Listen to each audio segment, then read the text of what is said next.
I'm a technological, you'll have to bear with me. I'm a technological idiot here. So I want to thank you for the opportunity to present this. By way of background, I've only been in Colorado for 4 years, about 4 years, but prior to that, I've been working in the Northern Plains for 30 some years. So I'm one of those old codgers here that's just can't seem to go away. So anyway, today I'm going to talk about the excavations at the Tahosa Creek Site, which we, Metcalf Archaeology, me especially, and our geoarchaeologist worked with Holly Norton in the Office of Archaeology and Historic Preservation here in 2018.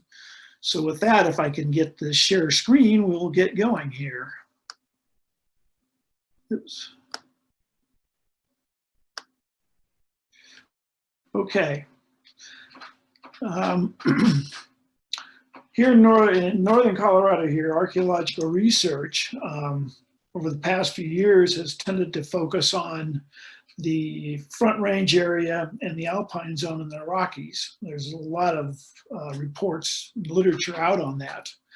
Unfortunately, lesser research has been devoted to the transitional zone between the two. Number of archaeologists have models that have depicted movements of people pre-contact and proto-contact and in historic tribes between the foothill range and the northern Rockies. But most of those models have focused on the endpoints. And so very few have looked at the intermediates, transitional zones. Yet these transitional zones, i.e. the areas between the two, were an integral aspect of these settlement rounds. For groups had to pass through these transitional zones in moving between the Front Range and the higher altitude alpine zones. And the rugged topography of much of this area, particularly here in northern Colorado, would have, in the transitional zone, would have limited the suitable areas for passage and occupation. And thus the Tahosa Creek Site, located at the Salvation Army's High Peak Camp south of Estes Park, offers it's at the upper end of this transitional zone, and thus offers an opportunity to explore proto and pre and proto contact use of this area. Well, okay. The site is a multi-component pre and proto contact open air camp on a rise that borders the east side of and overlooks Tahosa Creek and its floodplain. Site's on a gently sloping west-southwest bench of granite between the floodplain and the foot slopes of Twin Sister Mountain to the east, and the Tahosa Creek floodplain and Longs Peak to the west. Elevation is approximately 89.35 to 89.55 feet above sea level, so it's getting up there in altitude. Roughly oval in plan, the site covers approximately 2 acres. An earthen dam and impoundment define the southern and western boundaries, while the eastern boundary is Colorado State Highway 7. The site is bisected by a faint 2-track, and at the eastern end of that 2-track, there's a small borrow area that's cut into the site. That borrow area is about 10 meters square. The surface consists of eroded areas of gravel on granite bedrock interspersed among areas of slope wash deposition and soil development. So morphologically, the site it's partly deflated and still has intact deposits. The floodplain here is at the widest part of the Tahosa Valley, and a bog that extended upstream was present until the 1970s when it was drained and mined for peat. The viewshed extends from the site extends both upstream and downstream, and this bog, we'll discuss that in more detail because it was an integral aspect of focus, or it plays into the archaeology of the site. Like today, this portion of the valley would have been part of a natural passage between the foothills to the east and higher alpine meadows of the Rockies to the west.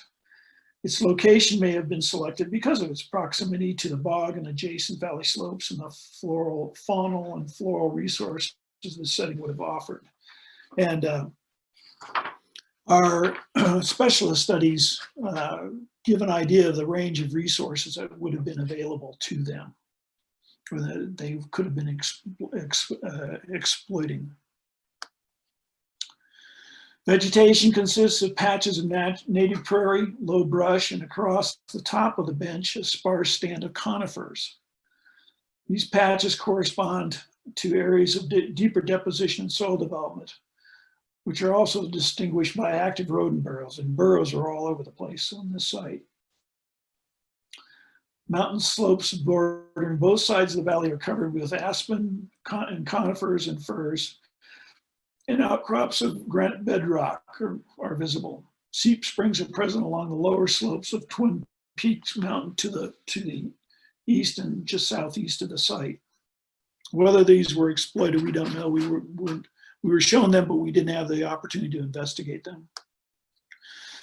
Historically, Ute, Arapaho, along with Shoshone, Apache, Kiowa, Cheyenne, Pawnee, and Sioux groups used the surrounding area, including Rocky Mountain National Park. Ute and Arapaho appear to have the most claim to historic ties to the area.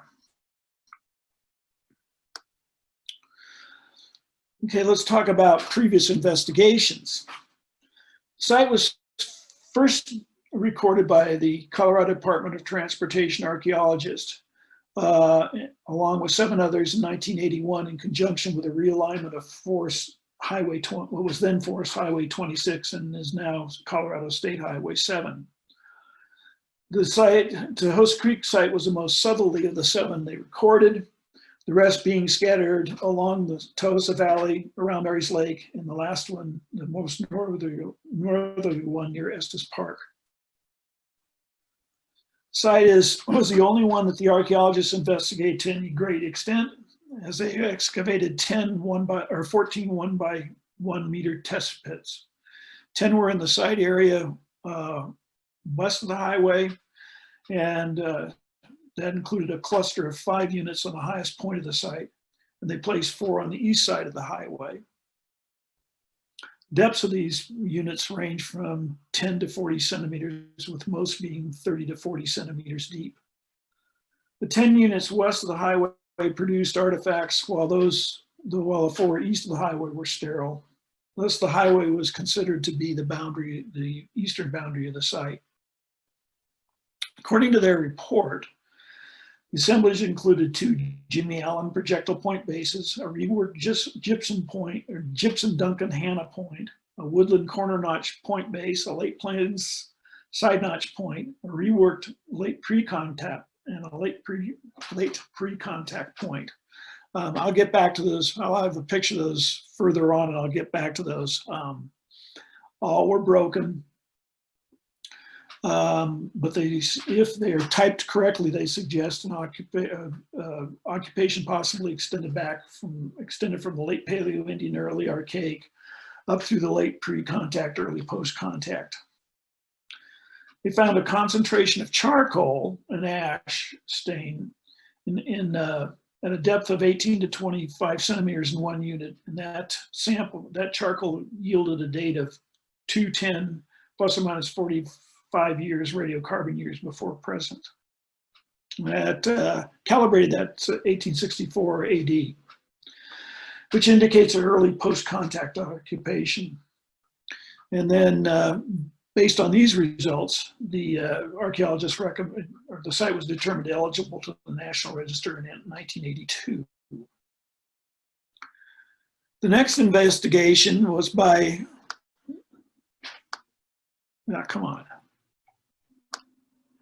ERO in 2017.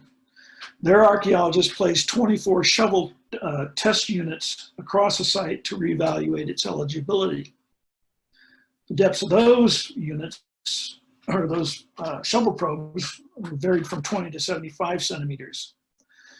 only 6 yielded artifacts, including a late archaic projectile point, it was also broken. And then they found another broken late archaic point and 2 grinding slab fragments on the surface. Their conclusion was the site they still consider the site eligible. Okay, now for the History Colorado investigations.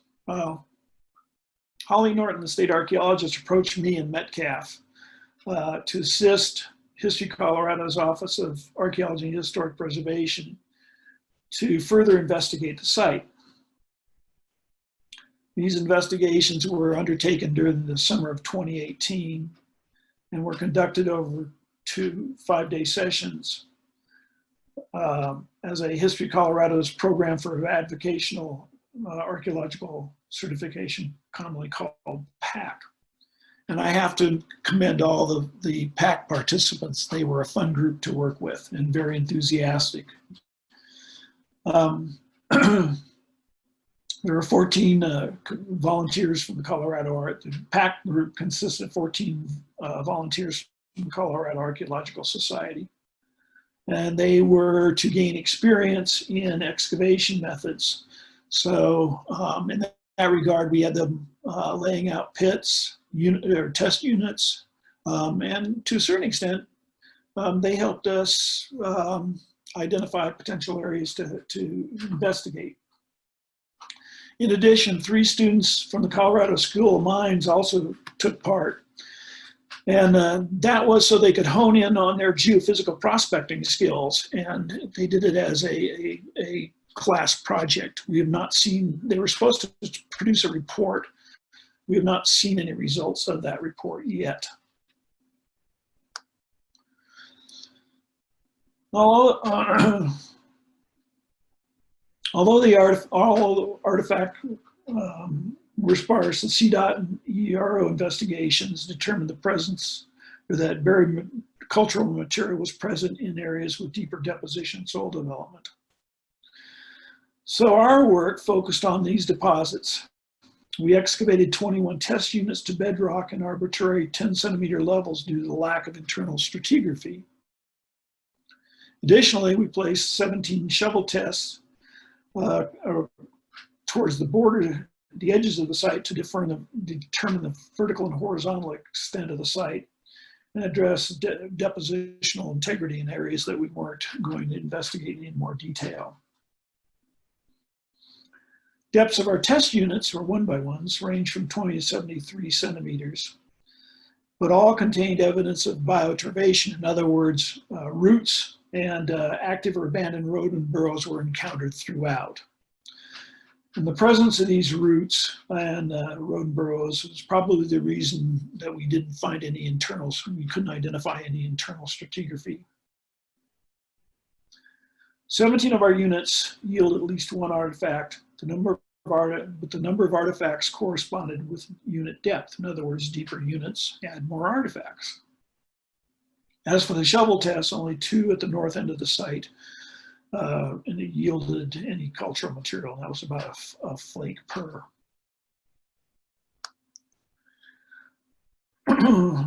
Besides the hearth that CDOT archaeologists encountered in situ, the only other features consisted of possible cairn at the northern end of the site. This feature consisted of at least 6 embedded and lichen-covered cobbles in a roughly circular arrangement, 3/4 of a meter in diameter.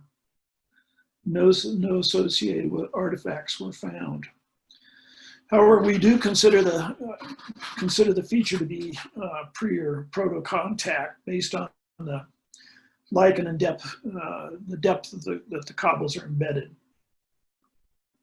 The second feature was encountered during the excavations, and that consisted of a cluster of nether stones or grinding slabs and handstones at the bottom of 2 adjacent pits. And I'll discuss that feature in more detail below. Oops. Okay. We consider geoarchaeological investigations an integral aspect of the investigations. We want to try and look at the relationship between the site and the creek itself. Was there any relationship? Was there anything in the valley itself that would have attracted populations to this particular site? So to do that, we, well, when Holly and I first visited the site, we walked along the creek bank, or the exposed creek bank, and could see at least one and possibly two humic-rich layers. So that we thought those were paleosols, and that would have intimated a period of climatic stability. So we wanted to see what the relationship between those two paleosols was to the site itself, and if we could date those paleosols. So,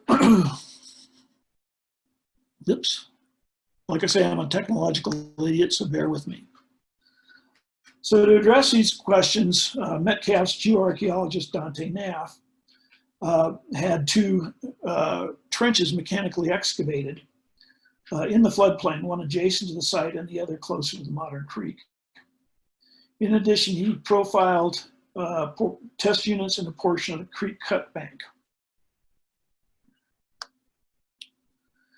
These are his profiles of the profiles of the trenches and his reconstructed drawings.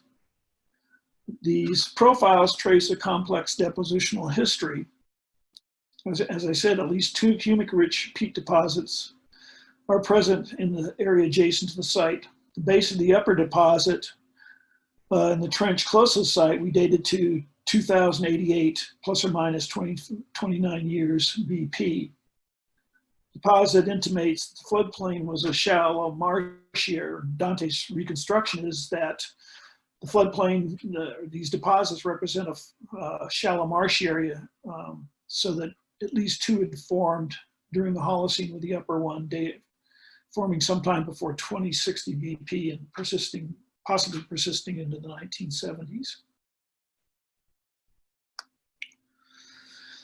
Interestingly, we found that there are 5 dates from peat deposits elsewhere in the area associated with bogs, and suggested that bogs appeared in this portion of Tahosa Valley as early as 5260 BP, if not earlier.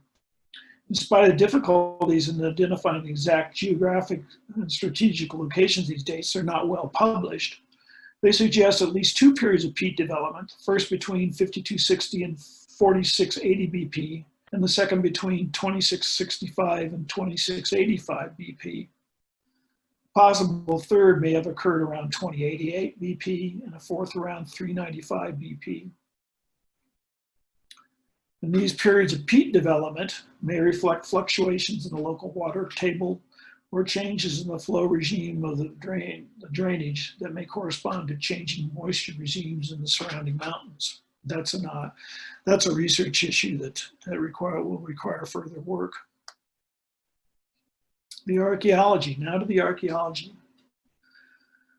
Our work produced a whopping 175 artifacts from all but 5 units.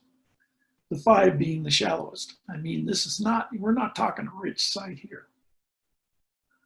Because the assemblage was so small, we acquired the CDOT ERO collections and to incorporate them in the analysis for a total of 342 artifacts. Not impressive, to say the least. But more about that later. That pertains to how we think the site was occupied. Several features distinguish the assemblages. One is predominant of micro-debitage, i.e. pieces less than 20 meters longest dimension, 20 millimeters rather.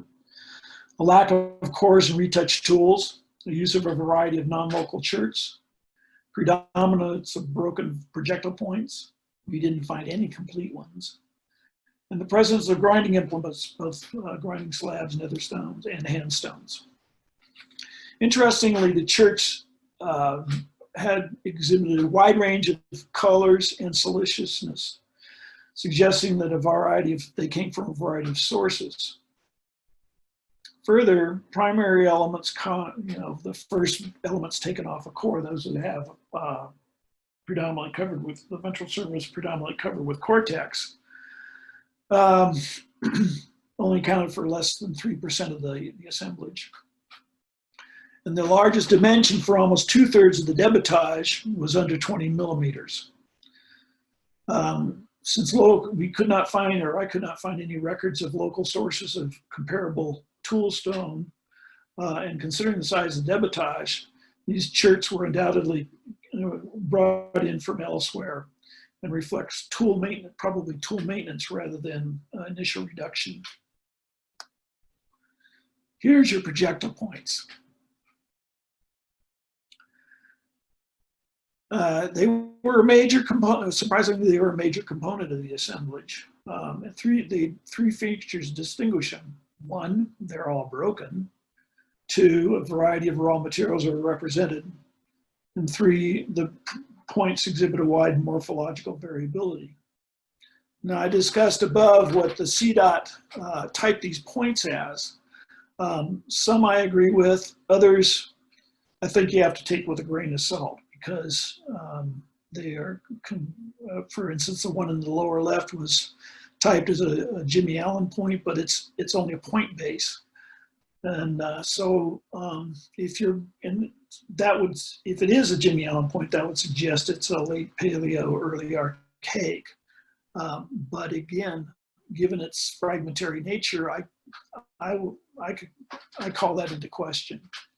So, I'm taking any of the temporal designations assigned to this site with a grain of salt.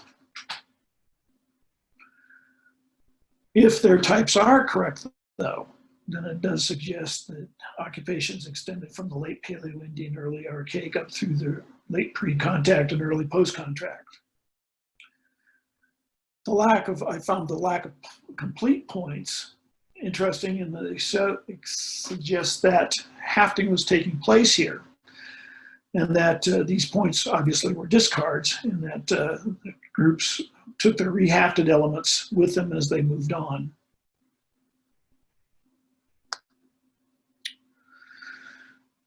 The most interesting aspect of this site, I think, are the grinding implements.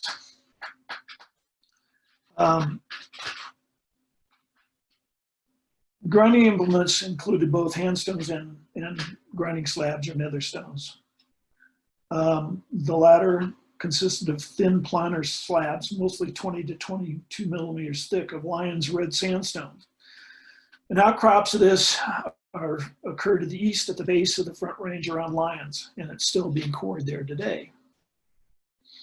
They either had one or two grinding surfaces, but they were not well defined at all.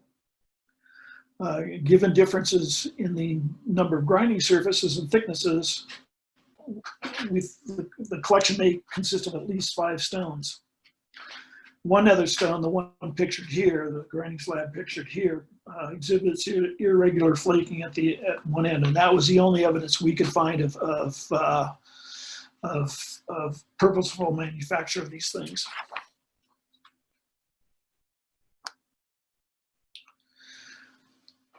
Cluster of 5 of its grinding slabs and 3 handstones, along with charcoal fragments, were found resting on bedrock in 2 adjacent units. And this is in one of the deeper parts of the site. They came from a depth of about 65 centimeters. The charcoal was dated 856 plus or minus 43 BP. And this concentration may indicate the presence of another feature, although no evidence of such was noted in the profiles. And that absence may reflect effects of bioturbation. Now, given that these are Lyons red sandstone and probably would have come from the foothills around Lyons to the east, they would have been carried, they would have had to been carried in. And they're not, they're fairly light, they're not that heavy, but even so, they're cumbersome. There is an archaeologist that has looked at all the distribution of grinding slabs along the Front Range and the mountains themselves, and found that there's a lot of them out there.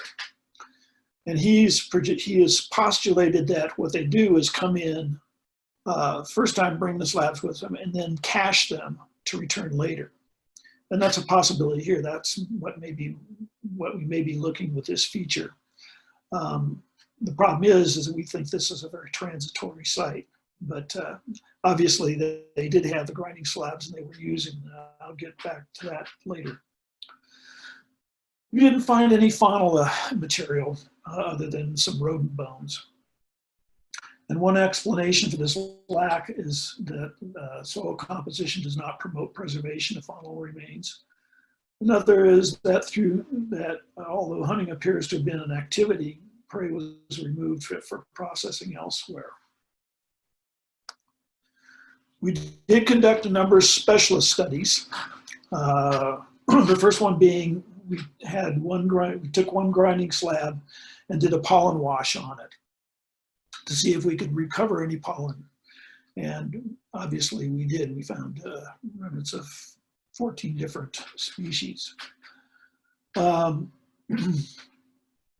The samples, the grinding area itself was sampled, the backside of the grinding stone, and then the surrounding soil matrix. So we have a comparative profile here. We can look at the surrounding soil and then compare it to what was on the grinding surface itself. The ethnobotanic, then we took these and compared these with the ethnobotanical data to see which would have possibly been used and which possibly reflect pollen rain. And we found that of the species identified, the Ute, Arapaho, Cheyenne, and Kiowa, all of which were known to use the area historically, variously used all but the sedge, carex, and the creeping cedar, Lycopodium. And except for the sedge and possibly the pine, spruce, and Douglas fir, this pollen on the grinding surface was probably anthropogenically in origin. In other words, they were grinding this material on these slabs and reflecting use.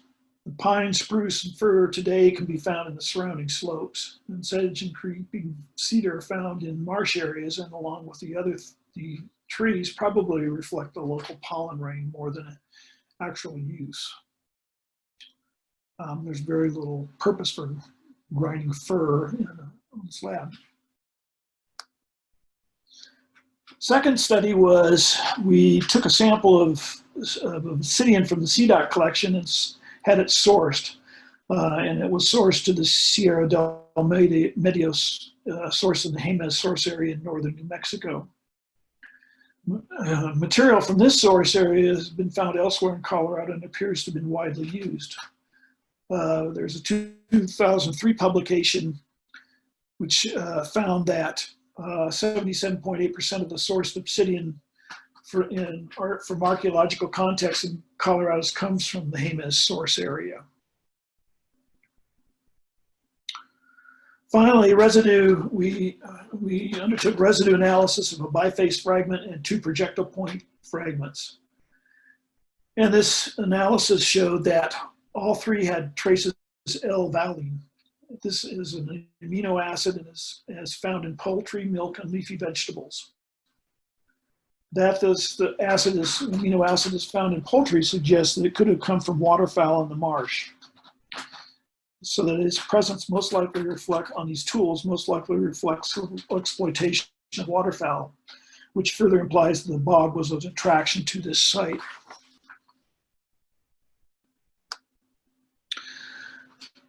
So in conclusion, the Tahosa Creek Site provides insights into the archaeology of a small site situated between the foothill range to the east and the Rockies to the west. Few such sites have been investigated to any great extent, and few sites in the transitional zone have been investigated to any great extent. In this regard, several archaeologists have posited models addressing movements of pre- and post-contact groups between the foothills and the alpine zone. Most of these models, though, have tended to focus on the endpoints rather than the areas in between, such as Tahosa Valley. So that the Tahosa Creek Site offers an opportunity to expand our understanding of sites located in these intervening transitional zones between foothills and those higher in the mountains. Based on artifact counts and composition, along with a lack of features, occupation appears to have been very transitory and sporadic. Assuming that projectile point typology is correct, occupation may have extended back as far as the late Paleoindian, early Archaic, and then up through the early post-contact. Evidence for the early post-contact is really more likely based on the radiocarbon date that CDOT has, or the CDOT obtained. Composition of the assemblage suggests that major activities included hunting, plant processing, and based on raw materials and size of debitage, tool maintenance. It is posited here that occupation reflects movements between the front foothill range and the alpine meadows.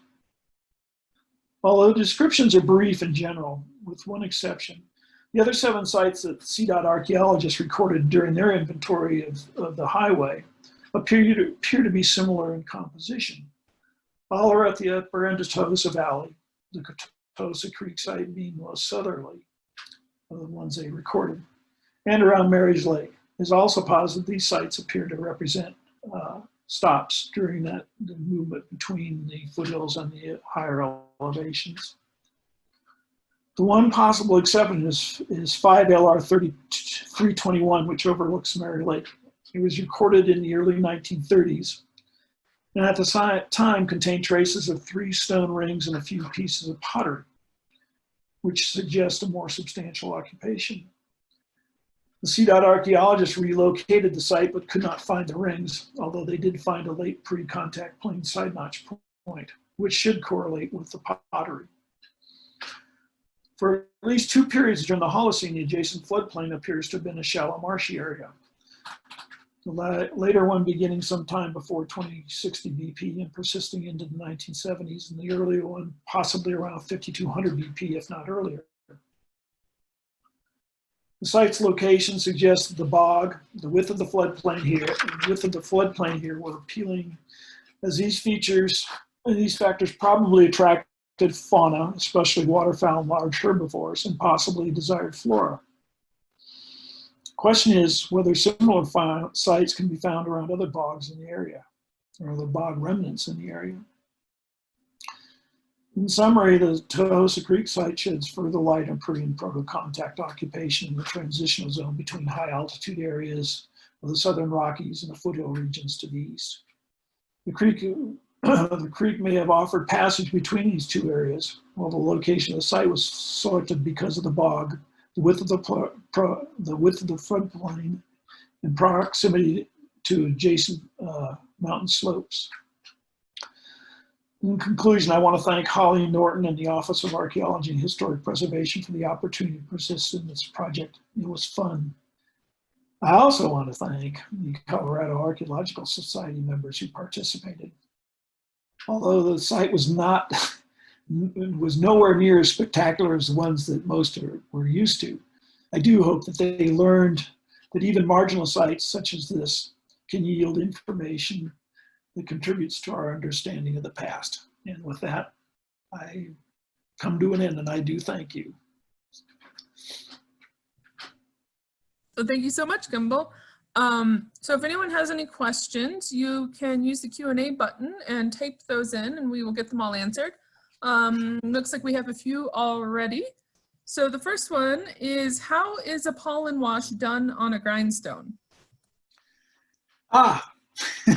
It takes water, toothbrush, and some chemicals. And what you do is you just give that the grinding area, you focus on that and you brush it. You give it you're like you're brushing your teeth, and you scrape that off into a glass, a vial, or whatever. Then you let the liquid evaporate, and then go through the sorting of that. You sort what's left, the residue. It's a fairly standard procedure. There's a number of palynologists I know that do it on a regular basis. It's relatively new, but it's becoming more and more frequent with time goes on.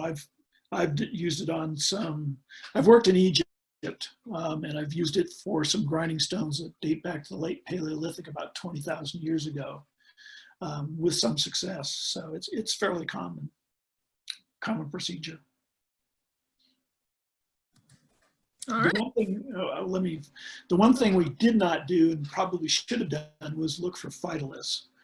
But given budgetary constraints, that's a more involved and more expensive process, and given budgetary constraints, and there aren't that many people dealing with Finalists, we didn't undertake that study. Finalists are cellular remains that, unlike pollen, which are grains, Finalists consist of cellular remains that have been replaced by silica.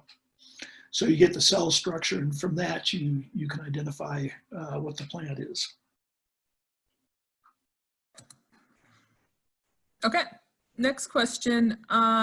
It sounds like they were in the area recently, and they were wondering first if the site is visible from the road, and what is being done to protect it when it is not being excavated and studied. Well, it's visible from the road, but it's not very impressive. If you want to know where it's located, at the north end, the Salvation Army has erected a big cross on top of a pile of boulders. And you can see that from the road, and then the site's just to the south of that. The western half, or the eastern half, has a snow fence on it that runs north-south. As far as getting access, the Salvation Army owns that. And I don't think that they're allowing access to it. So that's, if by protecting, if you mean if we've laid over any dirt or anything to cover it, or some other filament or fabric filter, no, we've not. So it's still pretty much there as we've found it, complete with gophers and squirrels and all those good things. Yeah. Next question. How is the age of lichen determined as opposed to other flora? Say that again. How is the age of lichen determined as opposed to other flora? Oh, there is a science to it, and I'm not that familiar with it. I've never used it. It's coming into use. It was back in the late 70s, early 80s. There was a big movement to use lichen as a means of dating sites, and it was basically pretty much comparative dates, not hard, fast dates. Then it died out for a while, and it seems to be coming back. But to tell you the truth, I'm not that familiar with it. I've never used it, and I'll reserve judgment on whether it's useful or not until I've had a chance to look at it in more detail. All right, next question. Why do archaeologists believe that grindstones were cached? Well, let's see. Compared with an arrowhead, they're a bit heavier and a bit more clunky. I think it has to do with, like I say, their suitable material comes from very few places, so that these slabs we found were all broken. So I can't give you. I tried to reconstruct one, and it didn't work. We didn't have all the pieces, so I can't give you the actual size, what the original size of these fragments would have been. I mean, how big the original piece was. I suspect it was a lot bigger than the fragments themselves.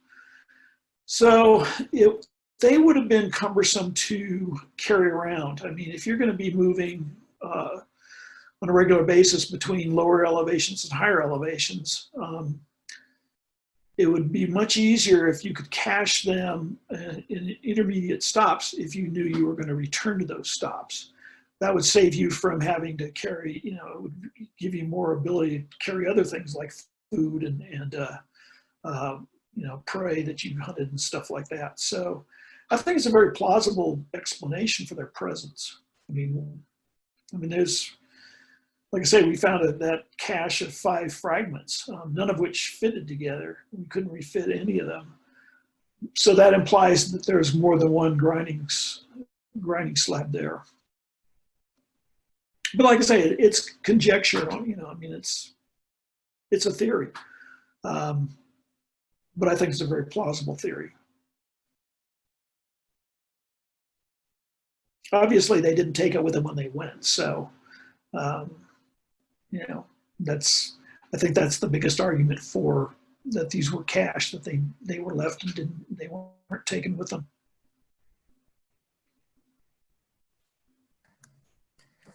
All right. Well, it looks like that's all the questions we have. Okay. Well, I thank you very much. I've enjoyed it.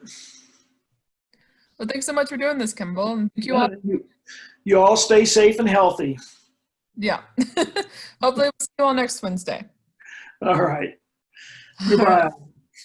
Bye, everyone.